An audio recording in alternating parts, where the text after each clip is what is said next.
দেই। সুজন কাকা, কাকা বাড়িতে আছেন নাকি? কেটে আইছো? কারে চাও? কাকা আমরা হচ্ছে আপনার পাশের দোকানদার। আপনার একটা বাইক নিয়ে আছে না, কি জানি নাম? রাব্বি। রাব্বি হয়তো কাকা মেলা টাকা বাকি খাইছে, একবার যারা দোকানের সামনে যায় না। ওই রাব্বি এদিকে আয়। কি রে মামা আজকে অফিসে যাস নাই? আরে মামা আরে চিনোস, ও হলো বাটপার। ওই 5 দিন ডিউটি করে 25 দিন বাসা থাকে। না মামা আজকে যাই নাই। আর তুই কি কইলি? বাটপারি ছাড়া ঢাকার শহরে চলা কি যায়? বাটপারি করস? ল আজকে দেখমু। হ ল দেহামু। কি ডাক্তার সাহেব কি অবস্থা? কি লাগবে ভাই? আরে ভাই প্রচন্ড মাথা ব্যথা, জ্বর, কিছু ওষুধ দেন। আচ্ছা দিতাছি। এলন ভাই যেগুলো দিছি নিয়ম করে খায়েন। এক বক্স গ্যাস্ট্রিকের ওষুধ দেন, বাড়িতে পাঠামু। আচ্ছা ভাই। আচ্ছা ভাই হিসাব করুন কত হইছে? ভাই 1450। ও আচ্ছা, বেতন পাইলে তো কালকে বেতন পাবো, দিয়ে যা মনে। সাত সকালবেলা 1400 টাকার ওষুধ বাকি নিতেছেন ভাই, বাকি দিতে পারবো না, টাকা দিয়ে যান। আরে ভাই টেনশন করেন না, আমি সুন সাহেবের বাসায় থাকি, উনি আমার মামা লাগে, দিয়ে যা মনে। এই চল।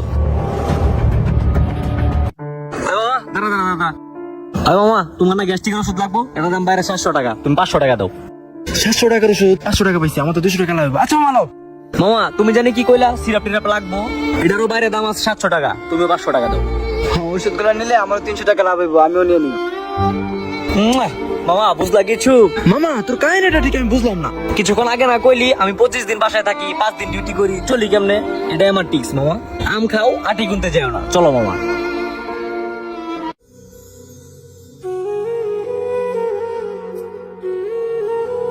ভাই কিছু লাগবে? আচ্ছা মামা আপনি তো আমার চিনবেন না, আমি এই যে পাশেই সুজন সাহেবের বাসায় থাকি, উনি আমার মামা লাগে। ও উনি তো খুব ভালো লোক। তা ভাই কি লাগবে কি? ভাই কিছু লাগবো না, আমার এই যে 1000 টাকা ভাঙতি দরকার, একটু ভাঙতি দেন না। সকাল সকাল আইছেন ভাই, তা ভাই ভাঙতি তো নাই ভাই। আচ্ছা ভাই তাহলে এক কাজ করেন, আপনি 1000 টাকা রাখে আমার 100 টাকা দেন, আমি আমার সামনের সপ্তাহে নিয়ে যাবো না, আমি ডিউটিতে যাবো তো। ভালো হয়েছে, একটু পর তো সিগারেটের গাড়ি নেবো, টাকাটা কাজে লাগাই। আচ্ছা ঠিক আছে ভাই, কিছু লাগলে আইসেন। এই নেন ভাই, এই নেন, আইসেন। আচ্ছা ভাই যান। ভাই বুঝে না থেকে কাস্টমার ডাক দেন। কি লাগবে ভাই? আচ্ছা ভাই আমার 20 কেজি পেঁয়াজ আর 10 কেজি আলু দেন, তাকে বেতন পাইয়ে দেবো, সমস্যা হইব? আরে মামা কোনো সমস্যা নাই, বেতন ভাই দিয়ে যান আপনি। এই যে দাও। নেও চান্দু, আমিও কেজিতে 5 টাকা করে বেশি ধরবো। ভাই এই নেন আপনার পেঁয়াজ, আর এই নেন আপনার আলু। আচ্ছা মামা কত হয়েছে হিসাব করেন।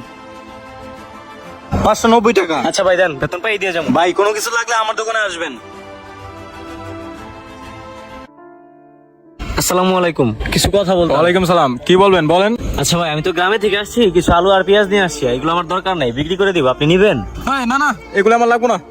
ভাই সব মিলে 600-700 টাকার জিনিস হইব, আপনি আমার 200 টাকা কম দিয়ে দিয়েন। আচ্ছা ঠিক আছে ভাই, তাহলে 400 টাকা দিতেছি। আচ্ছা ভাই দেন। এই লোন ভাই। আচ্ছা ভাই তাহলে আসি। হ্যাঁ মামা, এই মাসের মাসিক বাজারটা জানতে পারে? বিচ্ছি ওই শামীম সাহেবের মাসিক বাজারটা মাইপাতে তো তাড়াতাড়ি। মামা ভালো আছেন?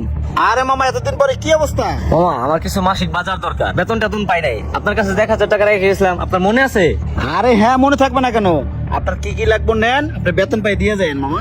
ও আচ্ছা মামা আমার 1 বস্তা চাউল, 5 লিটার তেলের বোতল আর 2 কেজি ডাউল দিয়ে দেন, আগে সব নিছি।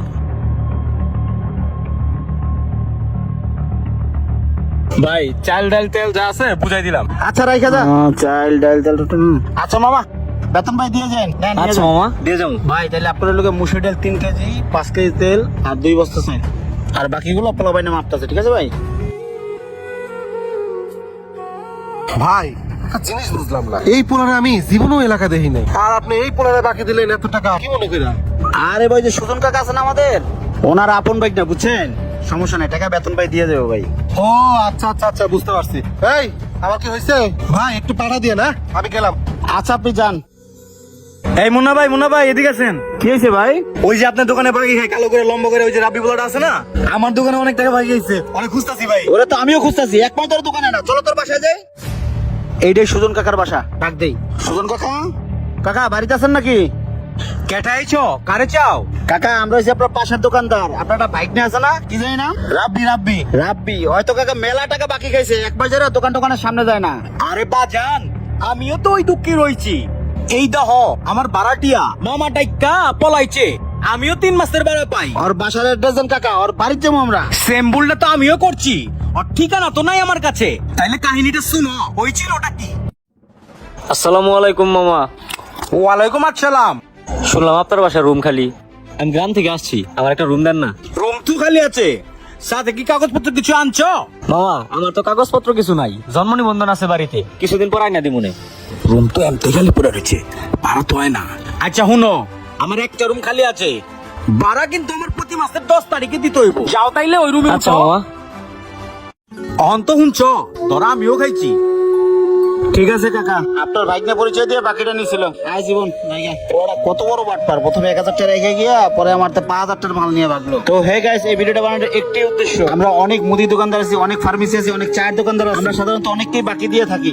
অনেক কাস্টমার আছে দোকানদারের মন জোগানোর জন্য অনেক কাজ করে থাকে। তারা মাসিক বাজার করে এই দোকানের মাল আরেক দোকানে কম দামে বিক্রি করে তারা বাড়ি চলে যায়। তো যারা বাসা ভাড়া দেয় তাদেরকে একটা কথা বলবো, বাসা ভাড়া দেওয়ার আগে অবশ্যই ভাড়াটির কাছ থেকে পরিচয়পত্র নিয়ে বাসা ভাড়া দিবেন। অনেক ভাড়াটি আছে 2-3 মাস 4 মাসের বাসা ভাড়া রেখে এখান থেকে পালিয়ে চলে যায়, তাদেরকে ধরার কোনো ওয়ে থাকে না। তাই অবশ্যই সেদিকে খেয়াল রাখবেন। ভিডিওটি ভালো লাগলে লাইক কমেন্ট শেয়ার দিয়ে পাশে থাকুন। ধন্যবাদ।